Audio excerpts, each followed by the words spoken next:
Garçom, aqui nessa mesa de bar.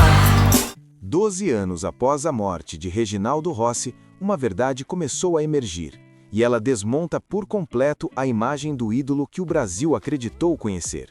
Por trás dos palcos lotados, dos aplausos intermináveis e do título de Rei do Brega, existia um homem que acumulava dívidas silenciosas, enfrentava vícios ocultos e tomava decisões que, pouco a pouco, drenaram tudo o que ele construiu ao longo de décadas.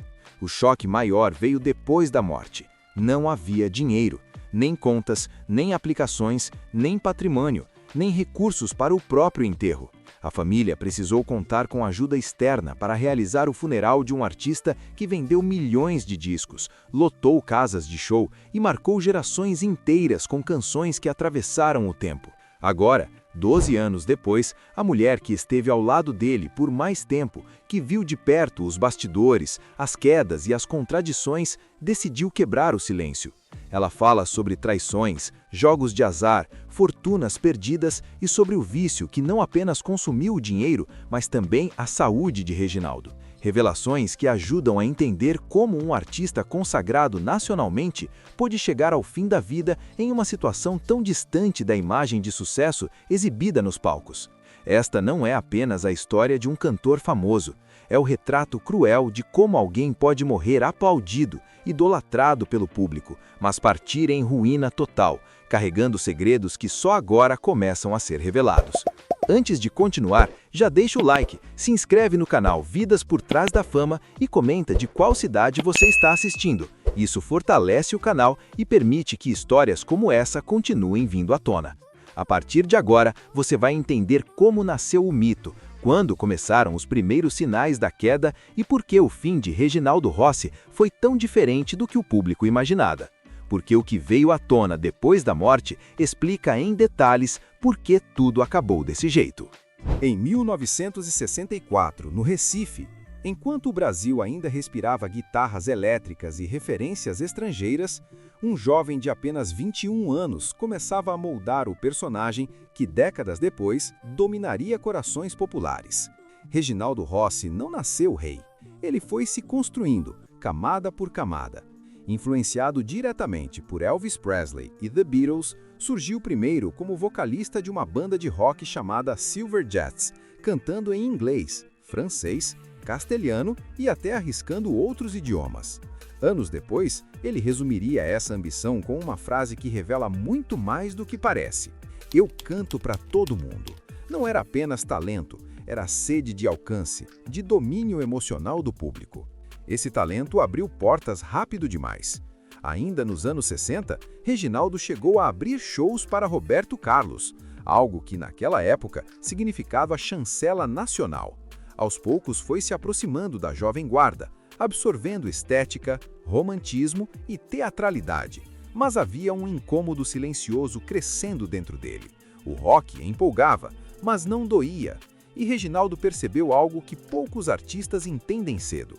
O povo não quer só ritmo, quer se reconhecer na própria dor. Foi ali, quase sem anunciar, que ele começou a abandonar a rebeldia juvenil e mergulhar em letras mais cruas, mais diretas, mais emocionais. A virada ficou clara quando lançou trabalhos como À Procura de Você. Reginaldo deixava de ser apenas cantor e passava a ocupar outro lugar, o de confidente emocional. Vieram canções como Mon Amour, Meu Bem, Ma Femme. Como pode haver tanto desejo nos seus olhos? Que explodiram regionalmente e mostraram que ele havia encontrado sua identidade definitiva. O público crescia porque não ouvia apenas música, ouvia a própria vida cantada, com traições, abandono e humilhação transformados em refrão. Recife passou a vê-lo crescer nos palcos entre aplausos, passos de dança e letras que misturavam ingenuidade com provocação. Nos anos 80, a consagração foi total. O álbum A Volta selou oficialmente o título de Rei do Brega. Vieram sucessos como Recife, Minha Cidade, Minha cidade, meu lugar. Amor, Amor, Amor. Que bom se eu encontrasse alguém. E pouco depois, o fenômeno definitivo, Garçom. Garçom, aqui, nessa mesa de bar. Que ultrapassou a marca de 2 milhões de cópias vendidas. Reginaldo conquistou disco de ouro, lotou shows e se tornou presença nacional. Naquele momento, parecia impossível imaginar que aquele homem, ovacionado por multidões, enfrentaria um fim marcado por escassez e humilhação financeira. Mas aqui surge o primeiro ponto psicológico que quase ninguém percebeu na época. Quanto maior o personagem, mais frágil se tornava o homem por trás dele. Reginaldo ria do próprio título, ironizava o rótulo, dizia com sarcasmo: "Passei a vida sendo brega, agora virei moda." O público ria junto. O que ninguém via era que fora dos palcos, o dinheiro entrava e saía com a mesma velocidade. Porque enquanto o artista aprendia a dominar multidões, o homem nunca aprendeu a dominar os próprios impulsos. Esse detalhe, aparentemente pequeno, foi o primeiro fio puxado de uma trama muito maior, porque o sucesso ainda voltaria, os aplausos ainda ecoariam, mas algo já estava sendo perdido longe dos holofotes. O auge que escondia o começo da ruína. No início dos anos 80, tudo parecia conspirar a favor. O nome de Reginaldo Rossi já não era apenas conhecido, era onipresente. Rádios tocavam suas músicas em sequência, casas de show lotavam e o público cantava cada verso como se fosse confissão pessoal. O álbum A Volta não apenas consolidou o sucesso, ele carimbou o título de Rei do Brega. Vieram discos de ouro, agendas cheias e a sensação de que nada poderia dar errado. Para quem assistia de fora, aquela era a fase em que o dinheiro deveria se multiplicar, o patrimônio crescer e a estabilidade finalmente chegar. Mas é exatamente aqui que a psicologia da queda começa a agir. Porque o auge cria uma ilusão perigosa, a de que o sucesso é eterno. E quando alguém acredita nisso, passa a tratar o dinheiro como algo inesgotável. Reginaldo vivia intensamente o personagem que criou. O artista exuberante, carismático, sempre cercado de gente, sempre em festa. O problema é que o mesmo impulso que o fazia dominar o palco também guiava suas escolhas fora dele. O dinheiro entrava rápido e saía ainda mais rápido, sem planejamento, sem controle, sem reservas. Enquanto o público via glamour, nos bastidores começavam a surgir hábitos silenciosos que ninguém associava a um ídolo nacional. Reginaldo tinha uma fraqueza específica, discreta aos olhos do público, mas devastadora a longo prazo: os jogos de azar. Cartas, apostas, mesas improvisadas entre conhecidos. Para quem observava de longe, parecia diversão. Para quem convivia de perto, já era um padrão. Cada rodada não era apenas entretenimento, era dinheiro escorrendo pouco a pouco, para longe. Terrenos em Itamaracá, imóveis conquistados ao longo dos anos, investimentos feitos no calor do sucesso, tudo começou a ser colocado em risco, não por uma grande decisão errada, mas por muitas pequenas perdas repetidas, quase invisíveis.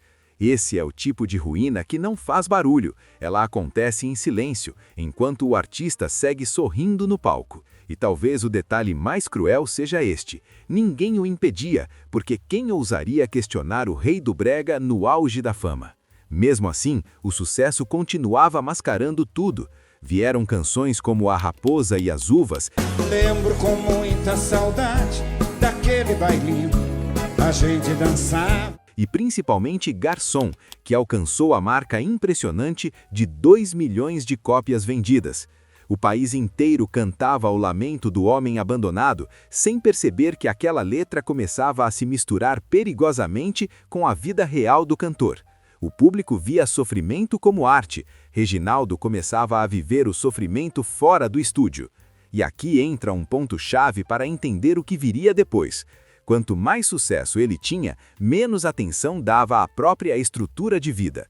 Não havia controle financeiro sólido, contratos mal acompanhados e uma confiança excessiva de que sempre haveria outro hit, outro show, outra oportunidade para repor o que foi perdido. Essa mentalidade funcionou por um tempo, mas toda conta, uma hora chega. O auge dos anos 80 não foi o ponto mais alto da carreira de Reginaldo Rossi, foi, na verdade, o momento exato em que a ruína começou a se organizar nos bastidores. E o mais perverso de tudo isso é que quando o público percebeu a queda, o estrago já era irreversível. Na virada para os anos 90, algo mudou de forma perceptível.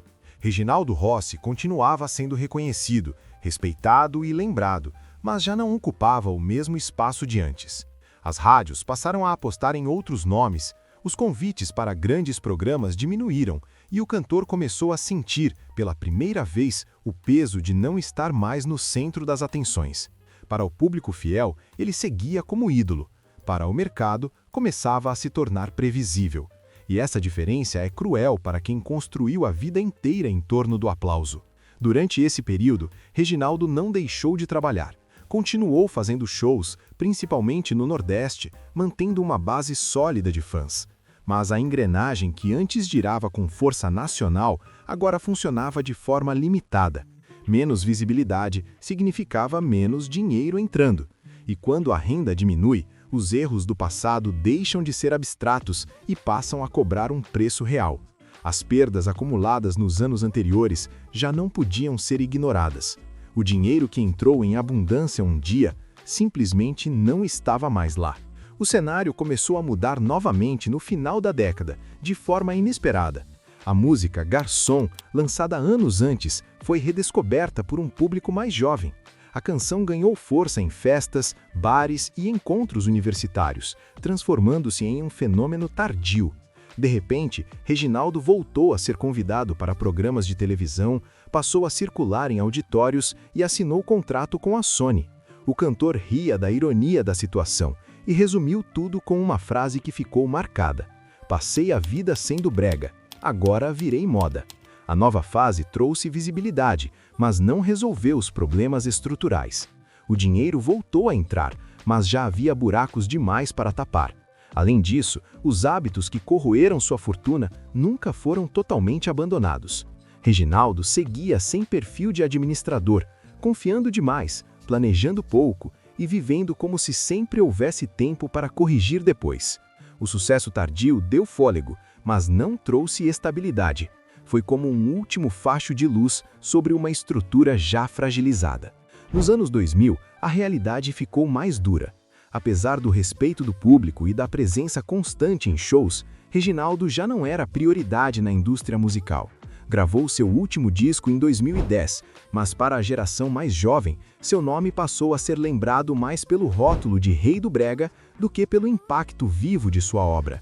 Enquanto isso, as despesas continuavam, as contas se acumulavam e o artista mantinha a postura orgulhosa de quem não admite dificuldade. Mesmo enfrentando limitações financeiras, Reginaldo nunca deixou transparecer fragilidade em público. Sorria para os fãs, fazia piadas, mantinha o personagem intacto. Poucos sabiam que fora dos palcos, a margem de segurança já não existia. O sucesso tinha voltado, mas o passado cobrava juros altos demais. E o homem que transformou a dor alheia em música começava, silenciosamente, a viver a própria. Com o passar dos anos, Reginaldo Rossi passou a viver uma contradição difícil de sustentar. Em público, continuava sendo o personagem carismático, espirituoso, sempre pronto para uma frase de efeito. Em privado, a realidade era bem menos confortável. O dinheiro já não circulava como antes, os compromissos se acumulavam e a sensação de controle começava a escapar. Ainda assim, havia algo que ele se recusava a perder: a postura. Reginaldo não aceitava a ideia de ser visto como alguém em dificuldade. Para ele, admitir fraqueza era destruir o próprio mito. Esse comportamento criou um isolamento silencioso. Amigos próximos relatavam que ele evitava conversas profundas sobre finanças ou futuro. Preferia brincar, minimizar, mudar de assunto. O riso funcionava como escudo. O problema é que, enquanto ele protegia a imagem, as decisões práticas ficavam em segundo plano. Contratos eram mal acompanhados, acordos feitos no improviso e oportunidades desperdiçadas por pura confiança excessiva. Não era má-fé, era desorganização crônica somada à certeza de que tudo sempre se resolveria depois. Havia também outro fator pouco comentado, o hábito constante do jogo, não como espetáculo, não como vício exibido, mas como rotina. Cartas, apostas informais, encontros que pareciam inofensivos, mas que drenavam recursos de forma contínua. Quem convivia mais de perto percebia que aquilo não era apenas lazer, era fuga. Um espaço onde ele esquecia cobranças, expectativas e a pressão de sustentar um título que o acompanhava em qualquer lugar. Aos poucos, bens foram sendo vendidos, não em um grande colapso, mas em decisões fragmentadas, quase sempre justificadas como temporárias. Terrenos, imóveis, reservas que deveriam garantir tranquilidade viraram soluções imediatas para problemas urgentes. O erro não foi perder tudo de uma vez, foi perder aos poucos, sem sentir o impacto real até que já não havia margem para retorno. Quando percebeu, a estrutura já estava comprometida. Mesmo assim, Reginaldo insistia em manter a aparência de normalidade. Continuava trabalhando, aparecia bem-humorado, fazia questão de mostrar domínio da situação. Para o público, nada havia mudado. Para quem estava dentro da casa, o cenário era outro. As preocupações cresciam, as escolhas ficavam mais limitadas e o futuro começava a parecer incerto. Mas o personagem seguia intacto, porque para ele, deixar de ser o rei do brega não era apenas perder um título, era perder a própria identidade. Muito antes da doença, Reginaldo Rossi já estava financeiramente encurralado. Não era boato nem exagero de bastidor. Pessoas próximas confirmaram que nos últimos anos não havia reservas, não havia aplicações e não havia patrimônio organizado. O que entrava, saía, e o que saía, muitas vezes, não voltava. O ponto mais sensível e menos comentado era que essa situação não começou no fim da vida. Ela já estava instalada havia anos, mas foi sendo escondida com habilidade. A família só teve dimensão real depois da morte. Ao procurar contas bancárias, investimentos ou qualquer tipo de poupança, encontrou absolutamente nada. Nenhum valor que justificasse décadas de carreira. O choque foi tão grande que precisaram recorrer a terceiros até para despesas básicas do funeral. Esse detalhe, mantido em silêncio no início, acabou vindo a público e desmontou a narrativa de estabilidade que sempre acompanhou o cantor. Um dos fatores centrais era a total ausência de controle financeiro. Reginaldo não acompanhava contratos, não exigia prestação de contas detalhada e confiava excessivamente em intermediários. Houve relatos de acordos verbais, shows mal pagos e valores que nunca chegaram por falta de documentação formal. Em vários momentos da carreira, dinheiro simplesmente não era cobrado. Quando alguém alertava, ele minimizava. Preferia evitar conflito a garantir o próprio futuro. Somado a isso, havia o desgaste contínuo causado por hábitos caros e repetitivos, principalmente o jogo, não como evento isolado, mas como rotina. Perdas constantes, valores diluídos ao longo do tempo, sempre tratados como algo pequeno demais para preocupar um artista consagrado. O problema é que, somadas, essas perdas criaram um buraco impossível de tapar quando a renda começou a diminuir. O dado mais cruel é este. Quando a saúde falhou, o dinheiro já tinha acabado. Não houve colapso financeiro no hospital. Ele já existia antes. A doença apenas expôs uma realidade que vinha sendo maquiada havia anos. Reginaldo manteve o personagem até o fim, mas quando os holofotes se apagaram, ficou claro que o rei do brega já não tinha reino, nem caixa, nem rede de proteção. E isso muda completamente a forma como o fim dessa história precisa ser entendido. Quando Reginaldo Rossi entrou em 2013, a situação financeira já estava no limite. E isso é um detalhe que muda tudo. A saúde começou a falhar no momento em que não havia reservas, não havia plano, não havia margem para erro. Em novembro de 2013, ele foi internado no Hospital Memorial São José, no Recife, após exames indicarem a necessidade de retirar um nódulo na axila. O que parecia um procedimento pontual, rapidamente revelou algo muito mais grave. Poucos dias depois, em 9 de dezembro de 2013, os médicos realizaram uma toracocentese para drenar cerca de 2 litros de líquido acumulado entre a pleura e o pulmão. O diagnóstico confirmou câncer de pulmão, exigindo quimioterapia imediata. Nos bastidores, o clima era de tensão constante. Publicamente, o discurso era de tranquilidade. O próprio cantor tentava minimizar a situação, chegando a brincar com seus excessos em entrevistas, dizendo "eu fumo demais" e citando café, cigarro e bebida como hábitos antigos. A rotina passou a ser a da UTI.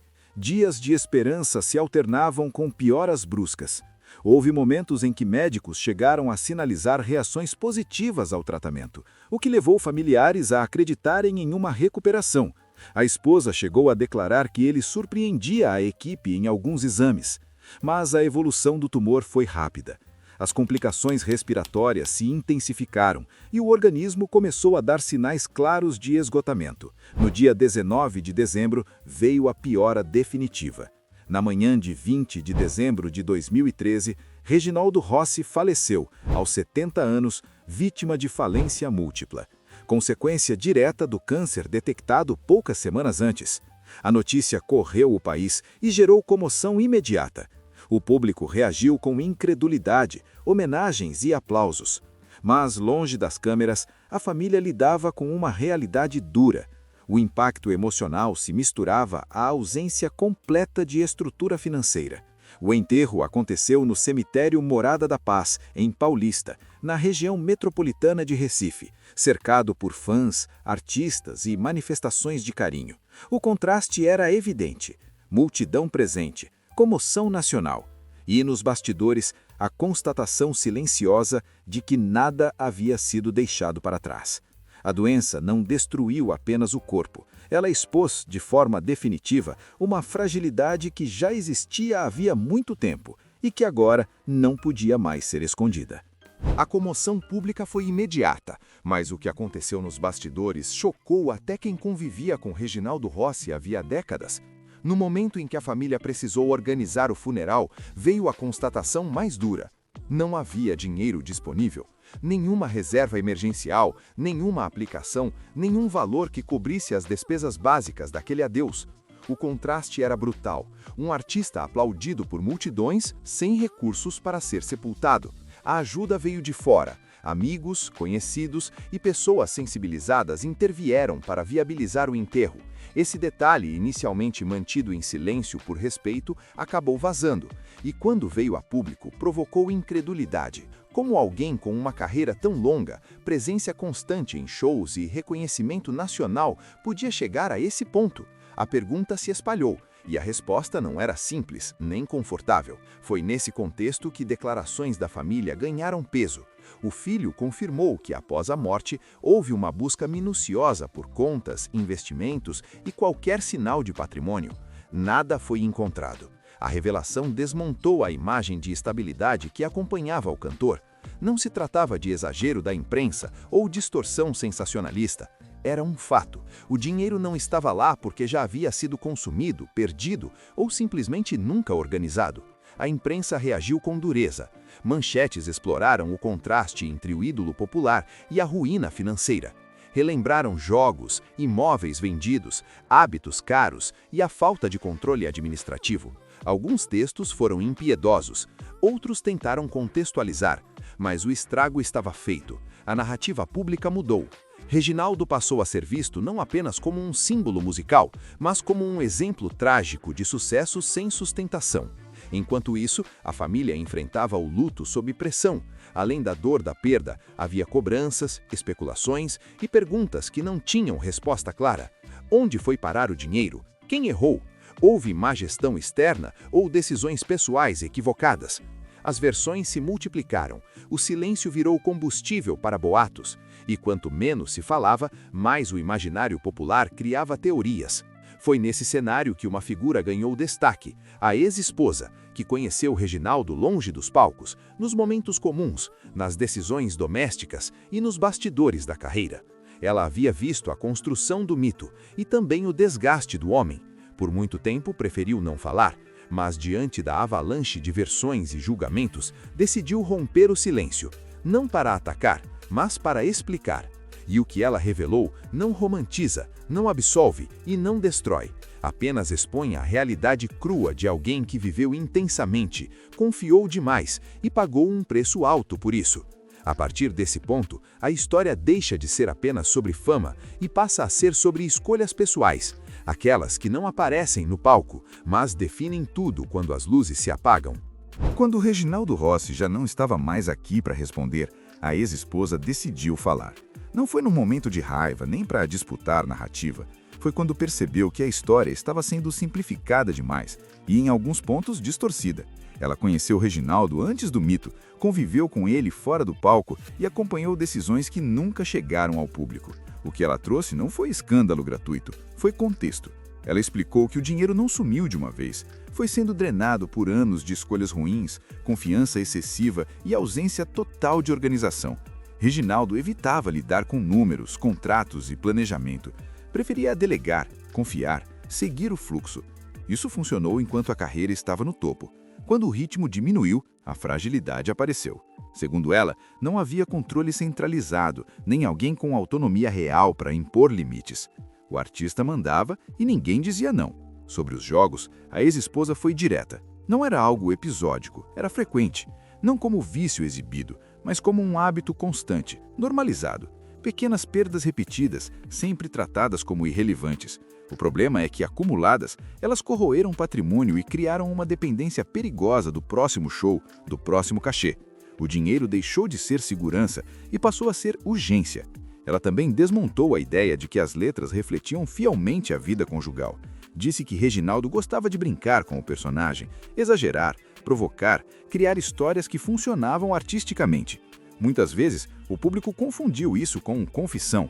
Segundo ela, essa confusão acabou alimentando boatos, julgamentos e uma imagem que nem sempre correspondia à realidade doméstica. Ainda assim, reconheceu que ele não era fácil. Era intenso, impulsivo e pouco disciplinado. Características que ajudavam no palco, mas atrapalhavam na vida real. Outro ponto sensível foi a saúde. Ela confirmou que o cigarro era presença constante havia décadas, não como descuido ocasional, mas como um hábito enraizado. Alertas existiram, mudanças foram sugeridas, mas Reginaldo acreditava que sempre haveria tempo. Quando o diagnóstico chegou, já não havia margem. A doença não criou os problemas, apenas escancarou o que vinha sendo empurrado para depois. Ao falar, a ex-esposa não tentou limpar a imagem nem destruí-la. Apenas deixou claro que o fim de Reginaldo Rossi não foi resultado de um único erro, nem de uma conspiração. Foi o acúmulo de escolhas feitas longe dos holofotes. Escolhas que não aparecem em discos, não rendem aplausos, mas decidem tudo quando a carreira desacelera e a vida cobra a conta. A figura pública era maior do que o homem, e isso virou uma armadilha. Quanto mais o personagem crescia, menos espaço havia para admitir erro, pedir ajuda ou mudar de rota. O rótulo de rei não permitia fraqueza. Existia uma expectativa permanente de autossuficiência, bom humor e controle, mesmo quando nada disso era verdade. Admitir dificuldades significaria desmontar um mito, e o mito sempre falou mais alto. Dentro de casa, o clima era diferente. Havia tensão silenciosa, decisões adiadas e um esforço constante para manter tudo funcionando sem expor rachaduras. Problemas financeiros não eram discutidos abertamente, eram contornados. Um gasto aqui, uma venda ali, um acordo informal acolá. Nada parecia grave isoladamente. O perigo estava justamente nisso. Tudo era pequeno demais para gerar alarme, mas grande o suficiente para corroer o conjunto. Quem tentou intervir esbarrou em resistência. Conselhos eram ouvidos, raramente seguidos. A confiança excessiva em pessoas próximas, empresários ocasionais e promessas verbais criou um histórico de prejuízos difíceis de rastrear depois. Não havia planilha, não havia estratégia, não havia alguém autorizado a dizer não. A carreira funcionava no improviso, e a vida pessoal acabou seguindo o mesmo padrão. O personagem também servia como anestesia emocional. Brincar com a própria imagem, ironizar rótulos e transformar dor em humor ajudava a lidar com a pressão. Mas esse mecanismo tinha um custo alto. Quanto mais se fingia que estava tudo bem, menos urgência havia para corrigir o que estava claramente fora de controle. O aplauso virava distração, o palco, esconderijo. Quando a saúde começou a falhar, não houve tempo para ajustes tardios. Não existia estrutura montada, nem reservas que garantissem tranquilidade. Tudo dependia do presente imediato. O futuro, sempre empurrado para depois, chegou de uma vez. E chegou sem aviso. O mais duro é entender que não se trata de vilão nem de vítima absoluta. Trata-se de alguém que construiu uma identidade tão forte que acabou prisioneiro dela. O mesmo carisma que conquistou milhões também impediu mudanças necessárias. O mesmo impulso que movia multidões dificultou a disciplina fora dos holofotes. No fim, o personagem sobreviveu à pessoa. A imagem permaneceu, a música ficou. Mas a vida real, com contas, limites e consequências, cobrou exatamente aquilo que nunca foi prioridade: organização, freio e preparo para quando o aplauso diminuísse. Quando o barulho das homenagens diminuiu, o que restou foi um silêncio difícil de encarar. Não o silêncio da ausência física, mas o vazio deixado pela constatação de que o brilho público não se traduziu em segurança privada. O país seguia cantando, lembrando e celebrando a obra, enquanto a vida real mostrava um retrato bem menos confortável. Não havia reservas, não havia planejamento e não havia resposta simples para explicar como décadas de sucesso terminaram sem estrutura alguma. O mito resistiu. A base que deveria sustentá-lo, não. Com o tempo, ficou claro que o problema nunca foi falta de reconhecimento. O público sempre esteve ali. O que faltou foi organização, limite e preparo para o dia em que o ritmo naturalmente diminuiria. A confiança excessiva, o improviso constante e a crença de que o amanhã sempre resolveria criaram uma falsa sensação de segurança. Enquanto tudo funcionava, ninguém questionava. Quando deixou de funcionar, já não havia como reconstruir. O preço não veio de uma vez, veio parcelado, silencioso e acumulado. Outro ponto que se tornou evidente foi o peso do personagem. Ser visto como rei, símbolo e referência popular impunha uma armadura difícil de tirar. Admitir dificuldades significaria quebrar expectativas. Pedir ajuda soaria como fraqueza. Essa prisão invisível empurrou problemas para debaixo do tapete por tempo demais. O palco servia como refúgio, mas também como distração. Quanto mais aplauso, menos urgência para corrigir o que estava errado, longe das luzes. A história também revelou um padrão comum entre ídolos populares: viver intensamente o presente e subestimar o futuro. O dinheiro que entrou parecia inesgotável. As oportunidades pareciam sempre renováveis. O tempo sempre disponível. Até que deixou de ser. Quando a saúde falhou e o ritmo desacelerou, não havia colchão financeiro nem estrutura montada para absorver o impacto. O sucesso existiu. A sustentabilidade, não. O que sobra, então, é um legado dividido. De um lado, uma obra que continua viva e emocionalmente poderosa. Do outro, um alerta que raramente é destacado quando se fala de fama. Talento não substitui planejamento. Carisma não garante estabilidade. E reconhecimento não protege ninguém quando o palco se apaga. O mito permanece na memória coletiva. A história pessoal deixa uma lição dura. Ignorar limites funciona por um tempo, até o dia em que deixa de funcionar de vez.